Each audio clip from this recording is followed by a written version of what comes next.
오늘 본문은 우리가 다니엘서를 금요일마다 잠깐 살펴보고 있는데요. 오늘 본문은 이 느부갓네살 왕 앞에 그 꿈을 해석하려고 하는, 그리고 꿈을 해석하고 그 꿈이 어떤 꿈인지 알려주었던 다니엘이 그 느부갓네살 왕 앞에서 굴하지 않고 하나님을 선포하고 그 이후에 나타난 느부갓네살 왕의 반응이 오늘 우리가 읽었던 본문입니다.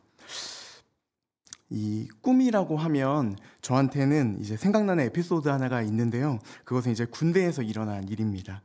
이 군대에 들어간 지 약 3개월이 됐을 때 이 군대에 가서 이제 3개월 동안 있는 동안에 한 달은 훈련소에서 시간을 보내고요. 또 한 달은 제가 있었던 그 판문점에서 근무하기 위한 교육을 받았습니다. 그리고 나서 이 내무 생활을 하던 중에 마지막 그 한 달 동안 처음 갔을 때 있었던 일인데요. 군대 생활에 적응하기도 너무 힘들고 바쁘고 정신이 없는데 그곳에 있었던 예를 들면 총기라든지 그 지역의 그 어떤 위치적인 상황들 이런 것들을 다 파악해야 하기 때문에 그 약 400에서 500페이지 정도 되는 이 책자를 다 외워야만 했습니다.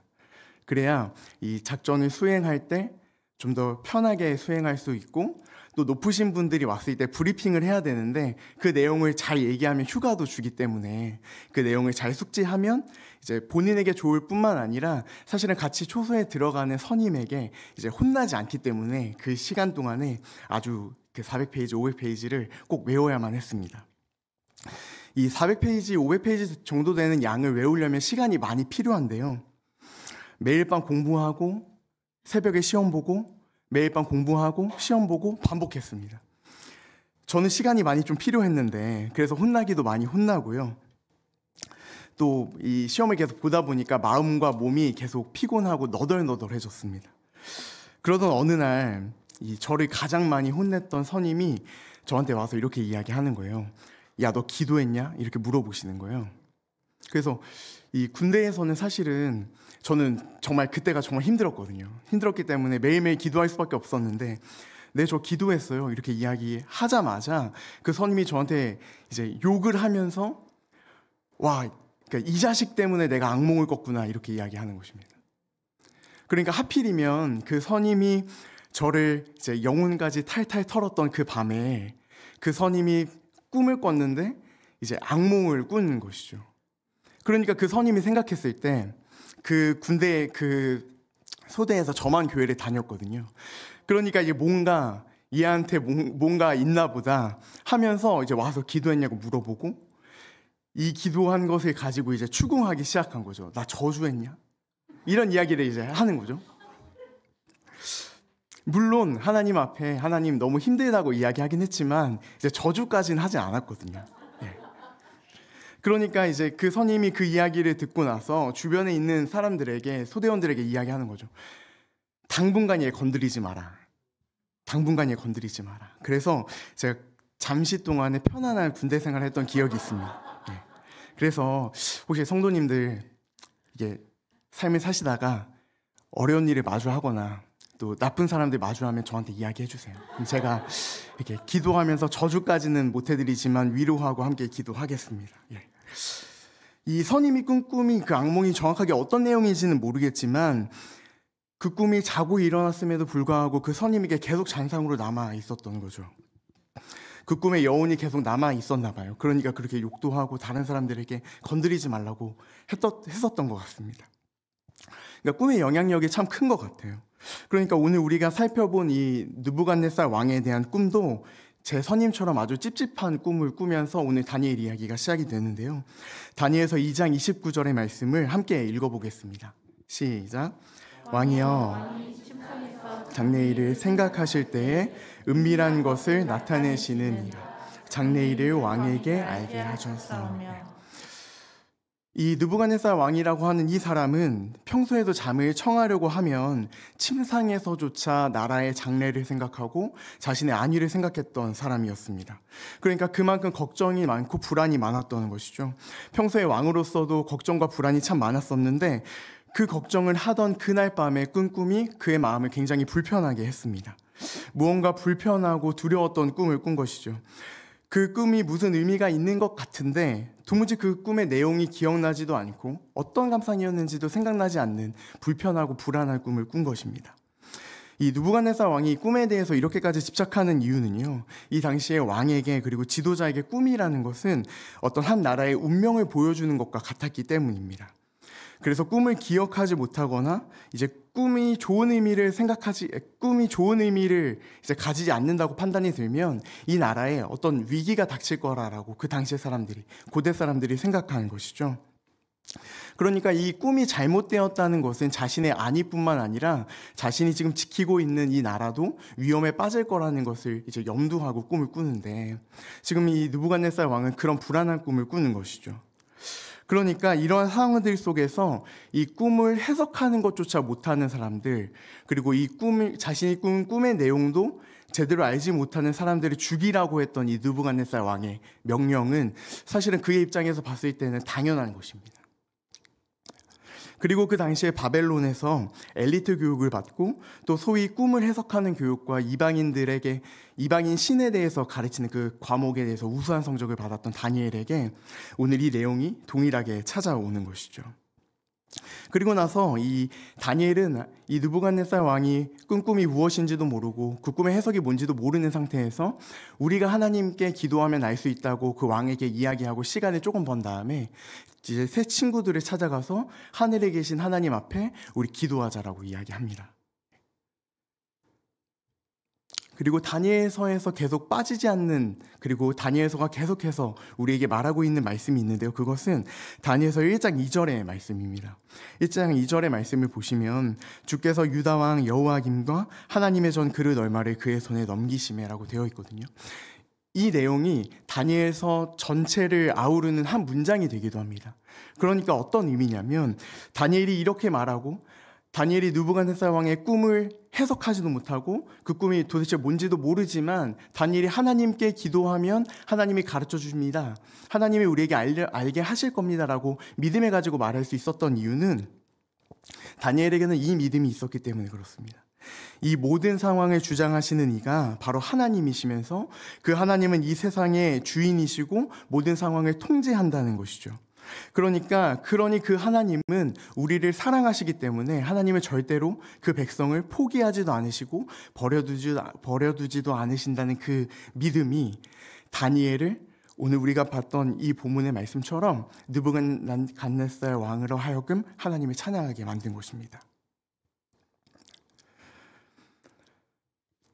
하나님의 말씀 속에서 하나님께서 우리를 포기하지 않는다고 많이 말씀하시고 또 하나님께서 우리를 향한 사랑이 영원하고 무궁하다고 말씀하시는 그 말씀을 우리가 잘 나누고 또 다른 본문들을 통해서 발견하는데요. 오늘도 다시 한번 성도님들께 다시 한번 말씀드리고 싶은 것은 우리의 하나님이 하나님의 백성인 우리들을 절대로 포기하지 않으신다는 사실을 기억하시길 바랍니다. 이 말씀을 쉽게 드리는 게 아니라, 그리고 우리의 삶이 가볍기 때문에 또는 쉽기 때문에 이 말씀을 드리는 것이 아니라요, 우리의 삶이 어떠한 모습으로 어떠한 환경에 있든지 간에 우리의 하나님은 다니엘에게도 그러하셨던 것처럼 우리의 하나님은 우리의 상황과 환경을 뛰어넘어 반드시 평안함으로 우리의 삶을 이끄실 것을 우리가 오늘 믿으셨으면 좋겠습니다. 다니엘서 2장 19절에는 이렇게 기록이 되어 있는데요. 이에 은미라는 것이 밤의 환상으로 다니엘에게 나타나 보이매 다니엘이 하늘에 계신 하나님을 찬송하니라. 이 자신의 삶과 그리고 이 세상의 주인이 하나님이라고 고백하는 사람은, 이 믿음을 가진 사람은 하나님께서 분명히 그에게 하나님의 뜻을 밝히 보여주시는데요. 그리고 다니엘이 하나님을 보는 그 믿음의 눈을 그 다음 절에서 우리는 살펴볼 수 있는데, 다니엘서 2장 21절을 함께 읽어보도록 하겠습니다. 시작. 그는 때와 계절을 바꾸시며 왕들을 패하시고 왕들을 세우시며 지혜자에게 지혜를 주시고 총명한 자에게 지식을 주시는도다. 아멘. 우리가 살아가는 이 인류 역사를 보면요, 모든 민족의 발전과 또 한 제국의 흥하고 망함을 살펴보면 마치 사람의 어떤 능력이나 야심 그리고 변덕에 의해서 결정되는 것처럼 보이기도 합니다. 하지만 이 모든 역사의 배후에는 하나님이 있다는 것인데요. 하나님은 하나님의 대리자들, 그러니까 지도자들이나 또 왕들이나 이 리더들을 통해서 하나님의 일을 밝히 보여주신다는 것이죠. 또 때로는 이 사람과 사람과의 갈등을 통해서, 또 이해관계를 통해서, 또는 사람과 사람의 권력으로, 또 욕망으로 하나님의 뜻이 바로 세워지지 못한다고 생각할 때도 있고, 또 하나님의 정의가 바로 세워지지 못한다고 생각이 들 때라도 우리의 하나님은 그 하나님의 목적을 향해서 묵묵하게 인내하며 일하고 계시다는 것을 오늘 다니엘은 믿고 있었습니다. 그러니까 현재를 살아가는 우리들에게도 동일하게 말해주는 것이죠. 그래서 다니엘은 이 현실에 주저하거나 또 현실에 두려워하지 않았던 것입니다. 왜냐하면 어떻게 흘러가든, 이 세상이 어떻게 흘러가든 하나님을 믿는 나, 그리고 이 세상을 주관하시는 하나님은 절대로 우리를 포기하지 않으실 것이며 이 나라를 망하지 않게 하신다는 그 믿음이 다니엘에게 있었기 때문에 지금의 상황이 어떠하든 다니엘에게는 별로 그게 중요한 것이 아니었습니다. 그러니까 목숨을 내어 걸고 그 꿈이 뭔지 모르지만 하나님 앞에 기도하고 간구했던 것처럼 오늘 사랑하는 성도 여러분과 저도 우리의 상황과 환경이 어떠하든지 간에 흔들리지 않고 하나님이 우리의 삶의 주인이 되시며 또 이 세상을 주관하신다는 것을 우리가 오늘 꼭 기억했으면 좋겠습니다. 또 이제 이 세상을 두려워하지 않았던 다니엘은요, 하나님께서 보여주신 환상을 가지고 느부갓네살 왕 앞에 나아갑니다. 다니엘서 2장 31절인데요. 우리 함께 읽어보도록 하겠습니다. 시작. 왕이여, 왕이 한 큰 신상을 보셨나이다. 그 신상이 왕 앞에 섰는데 크고 광채가 매우 찬란하며 그 모양이 심히 두려우니. 32절과 33절은 제가 읽어드리겠습니다. 그 우상의 머리는 순금이요, 가슴과 두 팔은 은이요, 배와 넓적다리는 노시요, 그 종아리는 쇠요, 그 발에 얼마는 쇠요, 얼마는 진흙이었나이다. 이 꿈의 내용을 살펴보니까요, 느부갓네살은 이제 거대하고 영광스러운 신상을 하나 보았다고 합니다. 아마도 우리는 이 오늘 본문을 여러 번에 걸쳐서 보았기 때문에 이 이야기가 무엇을 의미하는지 잘 알고 있습니다. 이 천천히 살펴보면요, 이 신상은요 굉장히 좀 기괴합니다.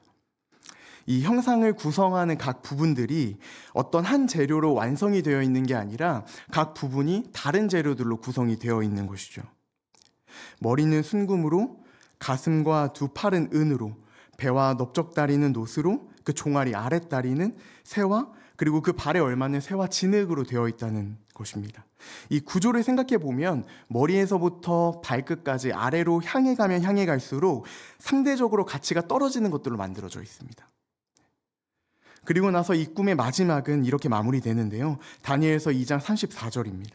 또 왕이 보신즉 손대지 아니한 돌이 나와서 신상의 쇠와 진흙에 발을 쳐서 부서뜨리매, 그 다음 절 35절은 함께 읽도록 하겠습니다. 시작.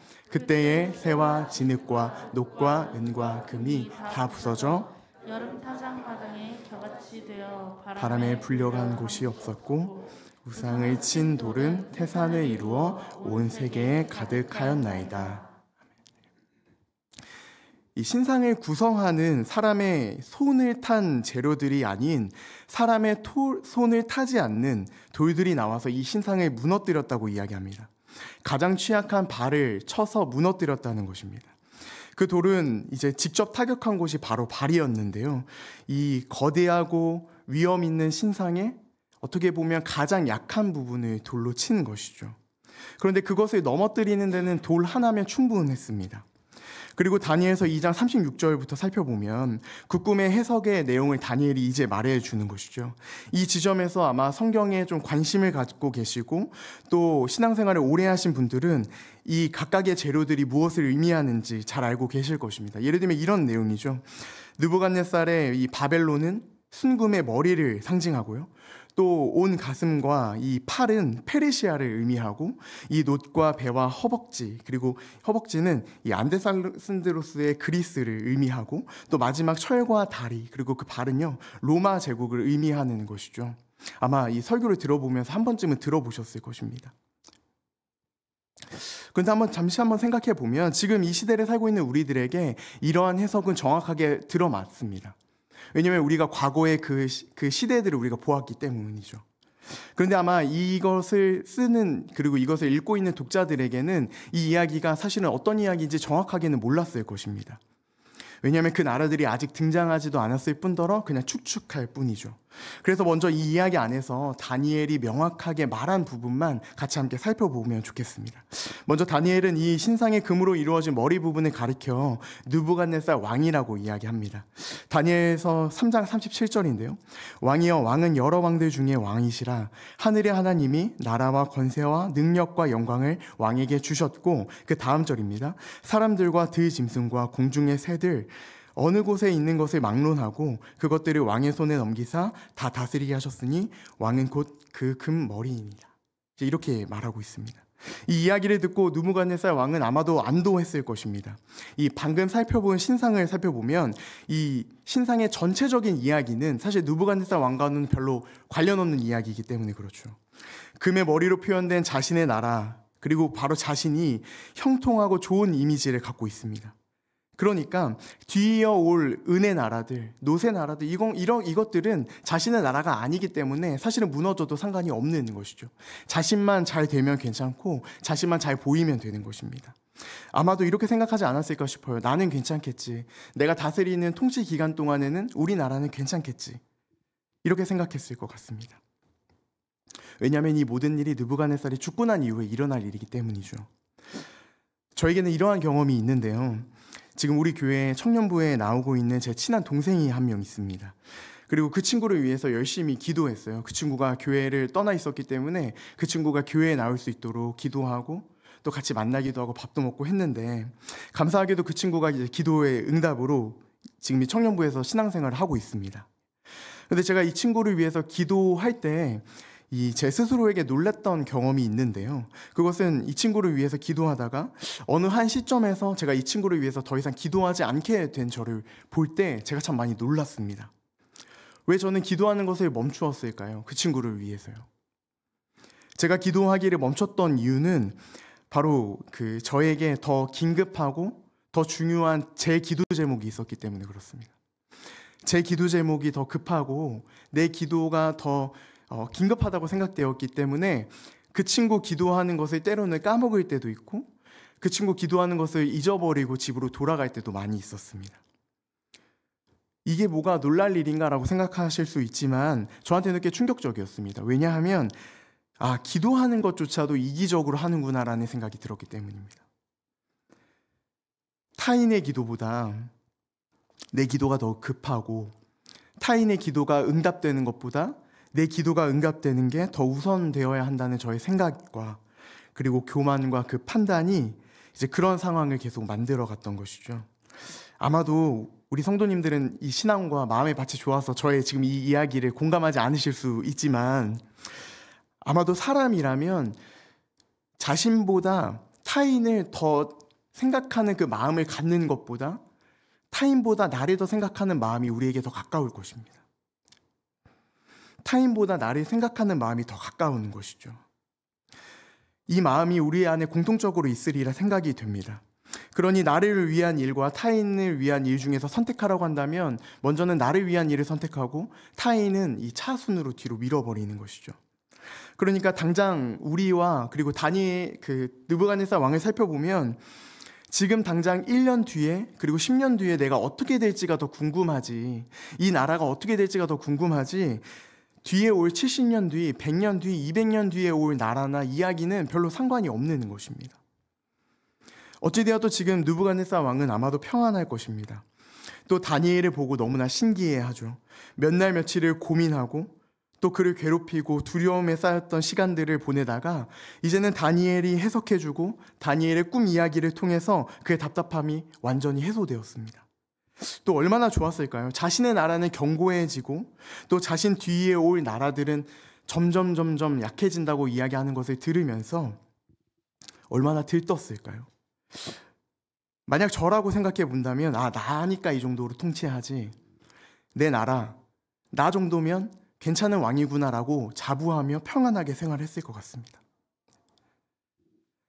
지금 다니엘서 2장 서두에서 느부갓네살 왕이 내 꿈을 해석하거나 그리고 내 꿈이 무엇인지 발견하지 못하는 사람들을 죽이겠다고 이야기한 게 바로 2장 서두에 나오는데, 오늘 본문 2장이 끝나기도 전에 이 느부갓네살 왕은 자신의 태도를 바꿀 만큼 지금 느부갓네살 왕은 평안함을 누리고 있습니다.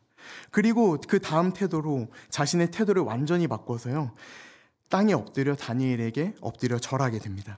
오늘 본문 다니엘서 2장 46절인데요. 함께 읽어보도록 하겠습니다. 시작. 이에 느부갓네살 왕이 엎드려 다니엘에게 절하고 명하여 예물과 향품을 그에게 주게 하니라. 네. 그리고 나서 다니엘을 이제 부유하게 만들어주죠. 그에 걸맞는 높은 지위와 명예도 줍니다. 느부갓네살의 태도의 변화는 아마도 이 꿈을 말해주고 해석한 다니엘의 능력을 이제 높이 사면서 동시에 자신의 미래가 나쁘지 않다는 그 해몽도 마음에 들어서일 것입니다. 그리고 다니엘과 친구들에게 이 부와 명예를 준 것을 넘어서 더 나아가 이 충격적인 고백을 하는데요. 그 다음 절입니다. 왕이 대답하여 다니엘에게 이르되 너희 하나님은 참으로 모든 신들의 신이요 모든 왕의 주제시로다.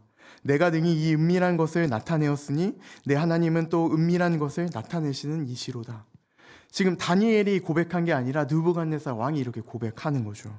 너무나 신기한 일이 일어났습니다.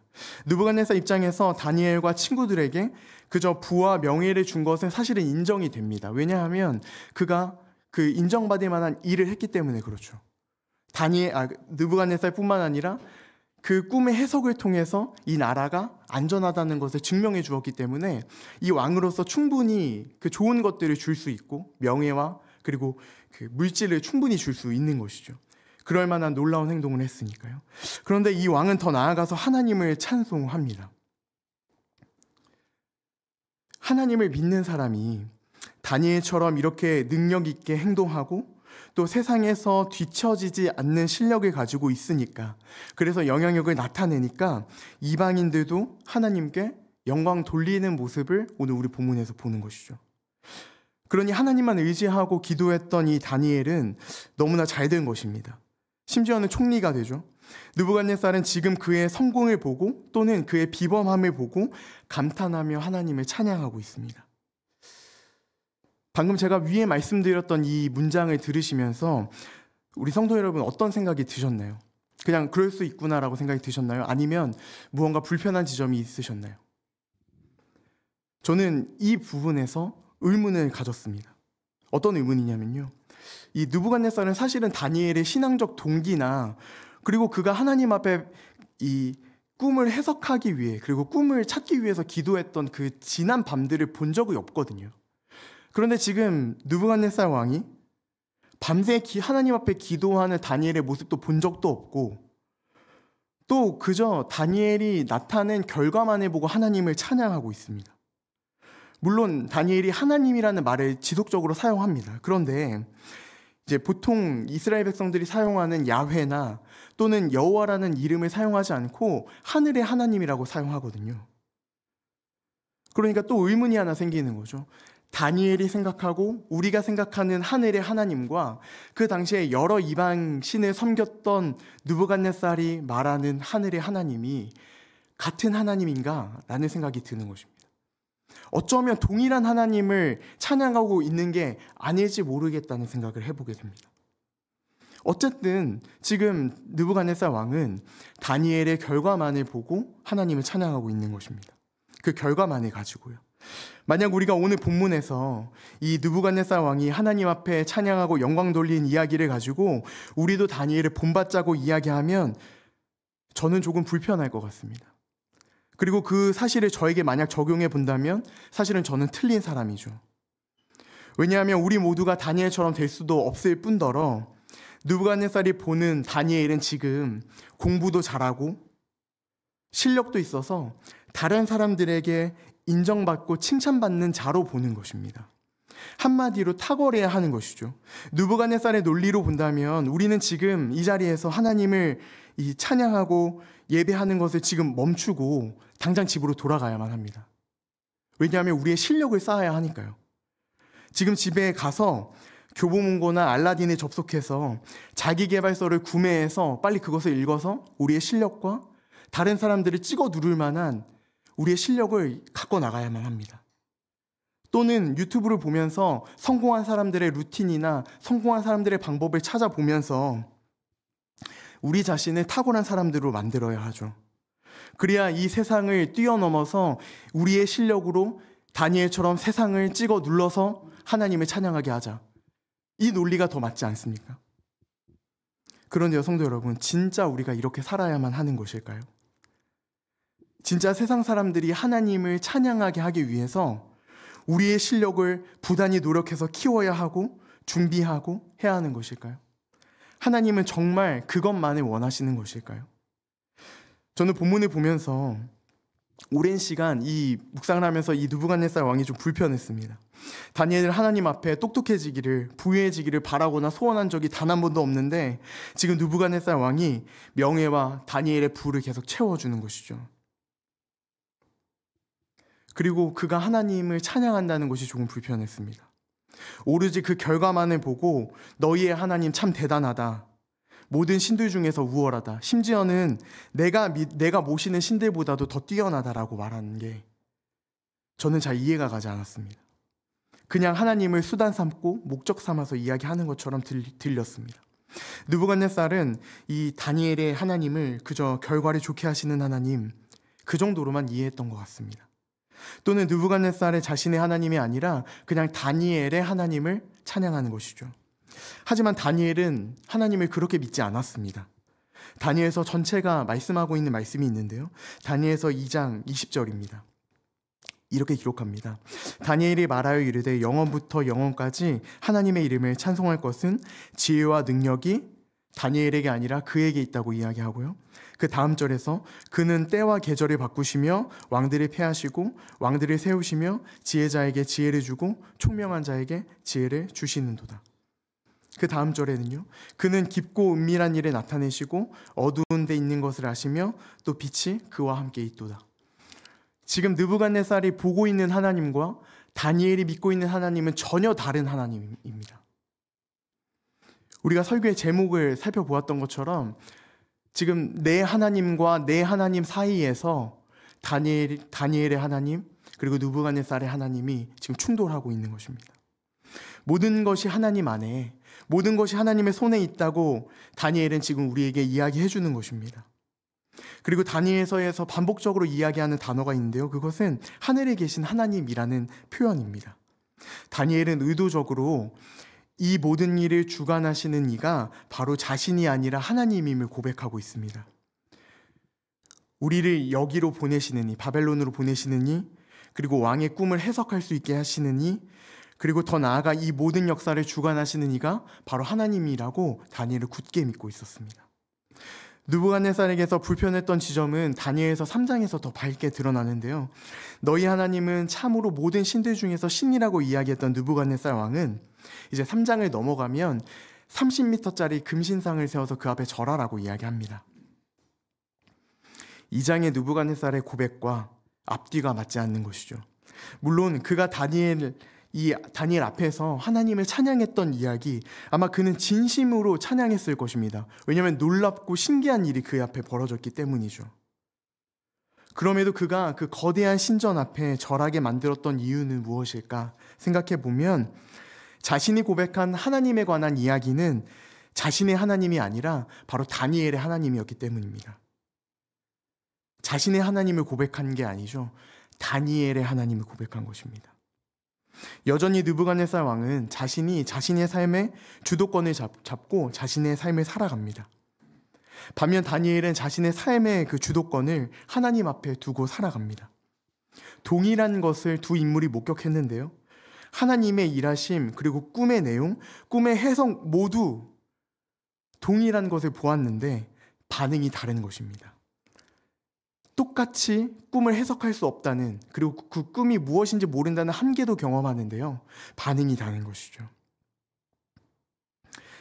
아무리 하나님의 살아계심을 경험하고 또 하나님의 살아계심, 하나님의 능력을 목격했다고 할지라도 하나님을 나의 하나님으로 인정하지 못하는 사람은 결국 느부갓네살처럼 자기 중심적 사람이 그냥 되어가는 것입니다. 사랑하는 성도 여러분, 우리는 내 하나님이 아니라 바로 우리 자신의 내 하나님을 만나야 하는 것입니다. 사람의 몸으로 오시고, 그리고 이제 우리 곧 있으면 성탄을 맞이할 텐데 아기의 몸으로 오신 그 예수님을 내 하나님, 당신의 하나님이 아니라 내 하나님으로 믿어야 하는 것입니다. 그리고 그 하나님을 내 삶의 주인으로 모셔야 하는 것이죠. 사랑하는 성도 여러분, 다니엘은 우리에게 계속해서 이야기하는 것입니다. 우리가 말씀 속에서 묵상하고 그리고 매일매일 큐티를 통해서 묵상하는 그 하나님이 지금 성경 인물 속에서 나타난 그 하나님인지 아니면 우리의 하나님인지 다니엘은 계속해서 우리에게 질문하는 것입니다. 그리고 이 질문은 우리에게 경각심을 가지게 합니다. 동일하게 하나님을 목격했는데 다른 반응을 나타난 두 인물을 통해서 말입니다. 다니엘서 2장 44절을 한번 살펴보시면 이에 여러 왕들의 시대에 하늘의 하나님이 한 나라를 세우시리니 이것은 영원히 망하지도 아니할 것이요 그 국권이 다른 백성에게로 돌아가지 아니할 것이요 도리어 이 모든 나라를 쳐서 멸망시키고 영원히 설 것이라. 다음 절은 우리가 함께 읽어보도록 하겠습니다. 시작. 손대지 아니한 돌이 산에서 나와서 은과 금을 부러뜨린 것을 왕께서 보신 것은 크신 하나님이 장래일을 왕께 알게 하신 것이라. 이 꿈은 참되고 해석은 확실하니. 아멘. 느부갓네살 왕이 이 꿈에서 본 신상은 이제 여러 나라를 의미합니다. 그리고 그 나라들은 이 산에서 나온 한 돌이 쳐 부수고 무너뜨리는데요. 그리고 그 돌이 온 세상에 가득하게 한다고 말합니다. 우리가 내 하나님을 소유했다면 우리에게 찾아오는 돌이 하나 있는데요. 그 돌은 이 만물 안에서 만물을 충만하게 하시는 건축자들이 버린 돌, 모퉁이 또 예수 그리스도를 의미합니다. 그러니 예수님을 통해서 하나님 나라가 올 것이라는 것을 이야기하고 있는 것이죠. 사랑하는 성도 여러분, 그리스도 예수님의 돌이 우리에게 찾아온다고 합니다. 이것은 무엇을 의미할까요?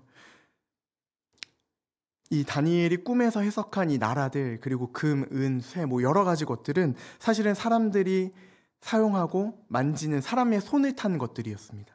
그러니까 사람들이 만지고 사람들이 만든 사람의 어떤 도구라고 보시면 될 것 같습니다.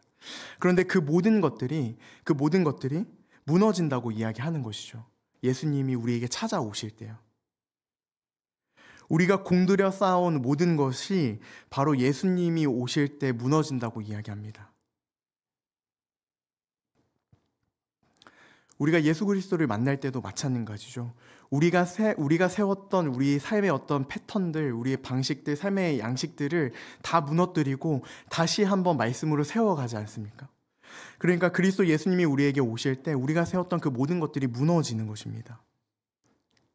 그런데 사랑하는 성도 여러분, 진짜 예수 그리스도께서 우리에게 오실 때 우리가 하나님의 말씀으로 우리의 삶을 세워갈 때 정말로 괜찮으신가요? 저는 오늘 본문을 묵상하면서 이 부분이 정말 많이 힘들었습니다. 이 부분에서 사실은 잘 넘어가지가 않았습니다. 말씀을 준비하면서 사실은 이 부분을 빼버릴까도 생각했습니다. 왜냐하면 제 안에서 이 부분이 해결되지가 않는 것이죠. 내가 쌓은 것 또는 내가 노력해서 내가 만들고 내가 가졌다고 생각하는 것들이 무너진다고 생각할 때 정말 괜찮은가라는 생각이 먼저 들었기 때문입니다. 내가 쌓은 것, 내 것이라고 생각되는 부분을 하나님 앞에 내어드린다고 고백하고 말은 할 수 있지만 실제로 그것이 나에게 임했을 때 나는 정말 괜찮은가? 내 마음속 깊은 곳에 한번 질문하게 되는 것이죠. 어쩌면 저는 지금도 우리의 영광스러운 주님이 아름다운 모습으로 저에게 찾아오실 때 안 괜찮을지 모르겠습니다. 솔직하게 하나님 조금만 기다려주세요. 제가 아직 이게 정리가 좀 안 됐거든요. 제가 더 누리고 싶은 게 있고 또 편안함을 누리고 싶은 게 있는데 지금은 좀 아닌 것 같습니다. 이런 생각이 계속 들었습니다. 예수님과 동행하는 삶, 그리고 지금도 다니엘의 신앙과 느부갓네살 신앙을 왔다 갔다 하는 제 삶 속에서 이 신앙을 계속해서 반복하고 있었습니다. 사랑하는 성도 여러분, 우리가 이 자리에 앉아서 하나님 앞에 예배를 드리고 우리의 삶을 하나님으로부터 시작하겠다고 고백하는 순간 우리가 선택할 수 있는 길은 바로 두 가지 길밖에 없습니다. 첫 번째는 우리가 하나님을 인정하면서 동시에 우리의 삶의 주인이 내가 되겠다고 하는 선택이죠. 그러니까 하나님과 나를 동시에 쥐는 것입니다. 흩어지고 무너질 것 같이, 그리고 아주 높이 쌓고 지금은 안전해 라고 말하면서 살아갈 수 있습니다. 느부갓네살처럼 말이죠. 또한 지금은 아주 작은 돌 같지만 보잘것없어 보이지만 온 세상을 뒤덮고 온 세상에 소망을 주시는 예수 그리스도, 그 작은 돌, 그 돌이 나의 하나님이라고 고백하며 우리는 그 삶을 선택하며 또 살아갈 수 있습니다. 사랑하는 성도 여러분, 부디 우리의 삶이 작은 돌 예수 그리스도를 따라가는 삶이 되었으면 좋겠습니다. 그 하나님이 다른 어떤 이의 하나님이 아니라, 우리 목사님의 하나님이 아니라, 우리 순장님의 하나님이 아니라, 나의 신앙 공동체의 하나님이 아니라 내 하나님이라고 고백하게 되기를 진심으로 소원합니다. 마지막 제가 좋아하는 문장으로 말씀을 마치고 싶은데요. 모든 것을 얻었어도 하나님을 잃어버렸다면 모든 것을 잃어버린 것입니다. 그러나 모든 것을 잃어버렸다고 할지라도 하나님을 소유했다면 모든 것을 얻은 것입니다.